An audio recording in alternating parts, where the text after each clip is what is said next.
Kita ulang kaji bab 1, rangsangan dan gerak balas. Pertama, 1.1, sistem saraf manusia. Kita sebenarnya dah habis bab ini dan ini merupakan ulang kaji.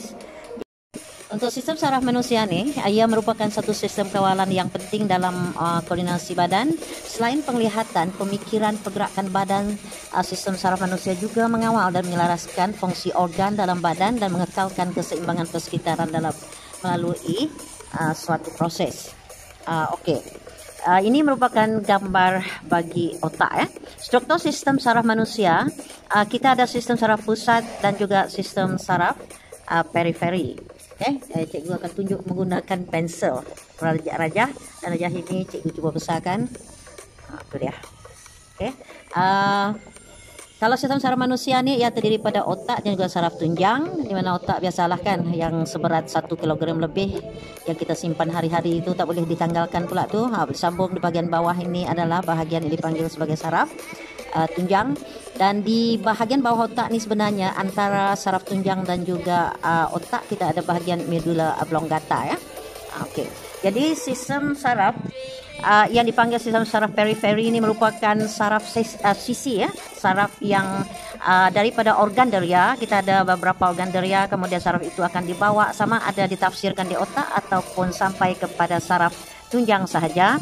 Dan sistem saraf periferi terdiri daripada 12 pasang saraf kranium, iaitu yang ada di atas daripada bahu kranium, menghubungkan otak dengan organ deria dan juga organ dalaman, dan 31 pasang saraf spina yang menghubungkan saraf tunjang dengan otot rangka. Jadi kita tahu bahawa saraf tunjang ini mengawal pergerakan ataupun aktiviti di bawah daripada bahu badan. Kalau kita sistem saraf manusia mengesan rangsangan, menghantar maklumat dalam bentuk impuls dan mentafsirkan impuls, terusnya menghasilkan gerak balas yang sesuai. Mula-mula iaitu dikesan dulu, kemudian dihantar maklumat yang tercetus apabila organ deria menerima rangsangan, dan rangsangan itu dihantar untuk ditafsirkan dalam bentuk impuls. Kemudian otak akan menghantar maklumat apakah gerak balas yang perlu dilakukan. Itu adalah antara tindakan sistem saraf manusia. Jadi terdiri pada dua, yang kita mana tindakan badan kita ni boleh jadi disebut sebagai tindakan terkawal dan juga tindakan luar kawal. Gerak balas badan manusia terhadap rangsangan boleh bagikan kepada tindakan terkawal dan tindakan luar kawal. Jadi tindakan terkawal yang kebanyakan tindakan itu ditafsirkan di otak.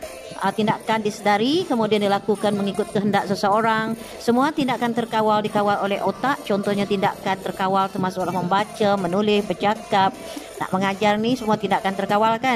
Bagaimanakah urutan perjalanan impuls dalam tindakan terkawal? Handphone berbunyi, dia merupakan rangsangan. Jadi bunyi handphone itu rangsangan diterima oleh sel yang ada di dalam telinga yang dipanggil sebagai efektor, iaitu sel saraf yang dipanggil efektor. Akan tercetuslah satu maklumat, satu impuls yang akan dihantar ke otak. Kemudian otak kita yang di belah sini ni akan mentafsirkan apa bunyi yang diterima. Ini adalah bahagian otak yang mengesan bunyi, kemudian ditafsirkan apa bunyi yang didengar dalam bentuk impuls, dihantar kepada organ yang bergerak balas. Jadi yang dipanggil sebagai efektor. Efektor kita ialah kita menyentuh skrin untuk menerima panggilan. Jari kita ni bergerak. So bila jari bergerak tu, gerakan itu dikawal oleh otot. Jadi begitulah bagaimana urutan impuls dalam tindakan terkawal. Bermula dengan rangsangan, kemudian bahagian yang menerima rangsangan tu, dalam rangsangan itu adalah efektor, kemudian otak mentafsirkan, kemudian bergerak balas efektor, kemudian kita pun menunjukkan gerak balas. Mana pula tindakan luar kawal? Tindakan luar kawal ialah tindakan yang berlaku secara serta-merta tanpa disedari atau difikirkan terlebih dahulu, dan tindakan luar kawal terbahagi kepada dua kumpulan. Kumpulan kalau kita melihat kepada bahagian otak kita, ada satu bahagian dipanggil medulla oblongata. Bahagian medulla oblongata ini ialah dia mengawal dia mengawal tindakan seperti denyutan jantung, pernafasan, peristalsis, rembesan ailio ataupun denyut. Kemudian kalau kita lihat kepada Contohnya perithalsis, makanan yang kita makan tu dia akan secara otomatik dikawal oleh medula oblongata. Begitu juga dengan denyutan jantung, begitu juga dengan pernafasan. Okey.